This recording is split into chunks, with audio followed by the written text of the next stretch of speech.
வீட்டுக்கு புது டிவி வாங்கியாச்சு. ரீசெண்டா அமேசான், ஃப்ளிப்கார்ட்லலாம் ஆஃபர் விட்டுருந்தாங்க.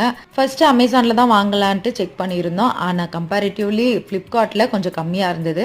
இதுதான் ஃபர்ஸ்ட் டைம் ஃப்ளிப்கார்ட்ல இவ்ளோ பெரிய ப்ராடக்ட் வாங்குறது. மேரேஜுக்கு முன்னாடி எந்த பொருள் வாங்கணும்னாலும் டைரக்டா ஷோரூம் போய் தான் வாங்குவோம். ஏன்னா கொஞ்சம் அதிக ரேட் கொடுத்து வாங்கும்போது டைரக்டா போய் வாங்குறது தான் சேஃப்ன்ட்டு அப்படி வாங்குவோம். ஆனா ஆஃப்டர் மேரேஜ் எல்லாமே ஆன்லைன் தான். சின்ன பொருள்ல இருந்து பெரிய பொருள் வரைக்கும் எல்லாத்தையுமே இப்போ ஆன்லைன்லயே போட்டு வாங்கிறது.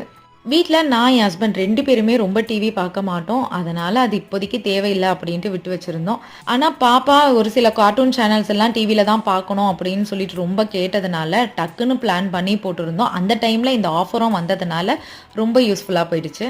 டிவி ஆர்டர் பண்ணி ஒரே நாள்லயே எங்களுக்கு ரிசீவ் ஆயிடுச்சு. நெக்ஸ்ட் டேவே இன்ஸ்டாலேஷனும் பண்ணிட்டாங்க. ஈவினிங் ஒரு 6:30 போல தான் இன்ஸ்டாலேஷன் பண்ணியிருந்தாங்க. இன்ஸ்டாலேஷன் பண்ண அண்ணாக்கும் என் ஹஸ்பண்டுக்கும் காஃபி போட்டு குடுத்துட்டு, டிவி ஆன் பண்ணதும் ஃபர்ஸ்ட் எனக்கு பிடிச்ச முருகர் சாங்க போட்டுட்டு வீட்டெல்லாம் கூட்டி முடிச்சுட்டேன்.